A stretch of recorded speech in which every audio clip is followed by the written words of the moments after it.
जय हो। श्री हरका राम जी महाराज की जय हो। श्री संपत राम जी महाराज की जय हो। अनंत कोटि संत महापुरुषों की जय हो। बोल राम।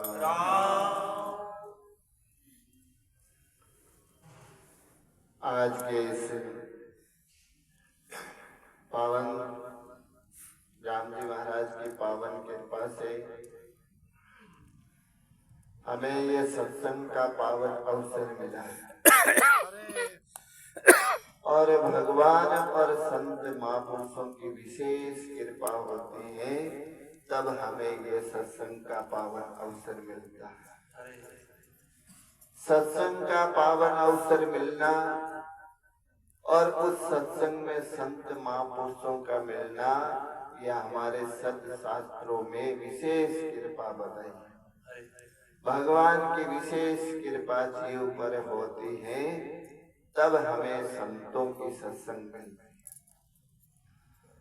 तो आज का ये सत्संग का पावन अवसर हमारे बजरंगलाल जी, सुरेश जी और बोधुराम जी के निवास स्थान पर या इनके सुपुत्र के शादी का पावन अवसर था जिसमें हमें याद किया और हम भी नागौर से चलाकर आए और उसके साथ ही आप सबको सूचित कर दिया जाता है कि अगले महीने पूज्य गुरुदेव संपत राम जी महाराज की बरसोती का कार्यक्रम है जो 18 दिसंबर से 24 दिसंबर तक रहेगा, जिसमें भी आप सब लोगों को नागौर पधारना है।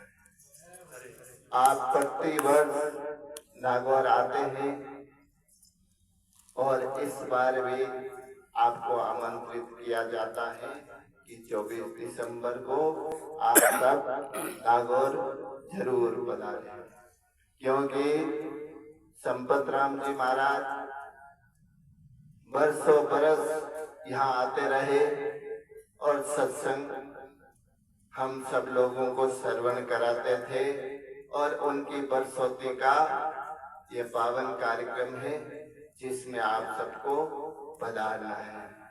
तो आज इस सत्संग के पावन अवसर पर हमारे साथ पूज्य संत माणक राम जी महाराज, जिन्होंने आप सबको मीठे मीठे भजन सुनाए, आप महाराज श्री पुष्कर विराजते हैं। जब कभी पुष्कर आप पधारो तो जरूर फोन करना, वहाँ भी अपना आश्रम है, रहने करने की सारी व्यवस्था है। 365 दिन वहाँ अन्न सत्र चलता है। प्रतिदिन 150-200 लोगों का भोजन सुबह अन्न सत्र के रूप में हमारे दादा गुरुजी भगवान दास जी महाराज जो पिछले 50 साल से चला रहे हैं। तो आप भी कभी पुष्कर पधारे तो जरूर फोन करना, जरूर याद करना, वहाँ रुकने करने की सारी अपने आश्रम में व्यवस्था है। तो आज अपने बजरंगलाल जी, सुरेश जी और बोधुराम जी के निवास पर सत्संग का यह पावन अवसर, सुबह बोधुराम जी ने कहा गुरुजी 2 घंटे का कीर्तन रखते हैं, तो मैंने कहा रखो साहब। और सबसे बड़ी खुशी की बात कि आपके यहाँ धर्मशाला में प्रतिदिन सुबह सत्संग चलता ही है 5 बजे से 7 बजे तक। कल सुबह धर्मशाला में भी आप सब उस सत्संग में जरूर बुला लें, जिसमें हम लोग वहाँ भगवान के पावन चरणों में बैठकर हरि नाम संकीर्तन करेंगे और भगवान की कृपा, संत महापुरुषों का पावन आशीर्वाद मिलना बड़ा ही दुर्लभ है। और जो संतों की सत्संग, संतों के विचार व्यक्ति अगर समझ जाए तो निश्चित ही जीवन में भला ही भला। एक बार की बात है कि एक बार आज अपने यहाँ सत्संग चल रहा है, वैसे ही कोई संत महापुरुष सत्संग करके अपनी कुटिया पे पधार लेते। कुटिया पे आते आते रास्ते में संतों ने देखा कि एक नगर और नगर में उसी रास्ते पर एक सेठ और सेठानी का घर है। जैसे अपने यहाँ गांव के लोग ज्यादातर बाहर रहते हैं तो वही में, वैसे ही वो सेठ ही बाहर अपना रोजगार बिजनेस के लिए जाते थे। जो 5 साल से आते थे तो सेठानी उन सेठ जी को अपने घर से बाहर विदेश कमाने के लिए विदा कर रहे थे। लेकिन विदा करते समय सेठानी के मन में एक प्रश्न आया कि सेठ जी आप विदेश जा रहे हैं, लेकिन जाते जाते मेरे एक हार तो करा जाओ। अरे सेठानी सेठ जी को कह रही और सेठ जी ने कहा कि मैं जब विदेश से वापस आऊंगा तब आपके हार कराऊंगा। आज मैं करा दूंगा। ये विचार दोनों सेठ और सेठानी आपस में करते बतला रहे थे। हाँ, और उनको बाहर विदेश के लिए प्रस्थान कर रहे हैं। उधर से जो संत महापुरुष निकले, उन्होंने सेठ जी की रेखा देखी और रेखा देखकर संतों ने मन में विचार किया कि सेठ जी सेठानी को धोखा दे रहे, कि ये तो इनके रेखा है जो ये कह रही है ये बाहर जाएंगे और वापस आते समय इनकी मृत्यु लिखी। भाई साहब संत उन दोनों के विचार सुनते सुनते हंसते अपनी कुटिया पे पहुंच गए। इतने में सेठानी ने सेठ जी को विदा कर दिया और सेठ जी को विदा करते ही सेठानी वहां संतों के आश्रम पे पहुंची, क्योंकि सेठानी गुरुमुखी थी। सेठानी संतों के सत्संग में जाती थी और वो समझ गई थी कि संत अपने घर से सामने से निकले और मुस्कुरा कर निकले तो इसमें कोई ना कोई विशेष राज की बात है।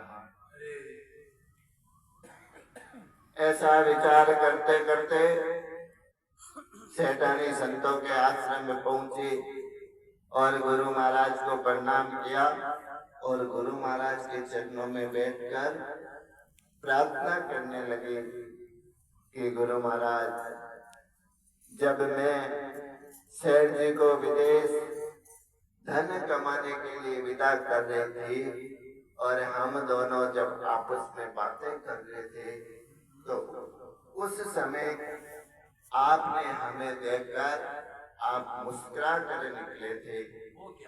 वो क्या बात है? उस राज की बात को आप हमें बताइए। महाराज ने कहा कि भाई हम तो फकीर हैं। ऐसे ही हंसी आ गई। तो उस गुरु भक्त सेठानी ने कहा, गुरुदेव, संत कभी मुस्कुराते हैं तो ऐसे नहीं मुस्कुराते, कोई कारण होता है, उसमें कोई न कोई राज की बात है।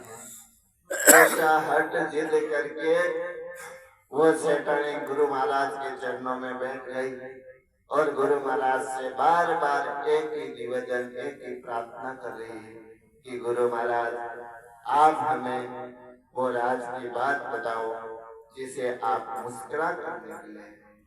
इतना जिद करने पर गुरु महाराज ने कहा कि देखो बेटा, करने वाले तो राम जी हैं, राम जी के आगे किसी की मर्जी चलती नहीं। क्योंकि जब आप को विदा कर रहे थे, उस समय आप सेठ जी को कह रहे थे कि आप मेरे एक गले में सोने का हार कराओ, और सेठ जी कह रहे कि मैं वापस आकर कराऊंगा। ये भाई संसार में यही तो धोखा है। जाने के बाद लोग कहते हैं कि हमने ऐसा नहीं सोचा। अरे भाई, जब हम जीवन में पहले समझ जाते तो हमें धोखा नहीं मिलता। ऐसा विचार करते करते गुरु महाराज उस गुरु भक्त सेठानी को सारी राज की बात बताते हैं और कहते हैं कि सेठ जी जब धन कमाकर विदेश से वापस आते समय जंगल में जो रास्ता पार करेंगे, उस दौरान उनकी एक शेर के द्वारा मौत हो जाएगी।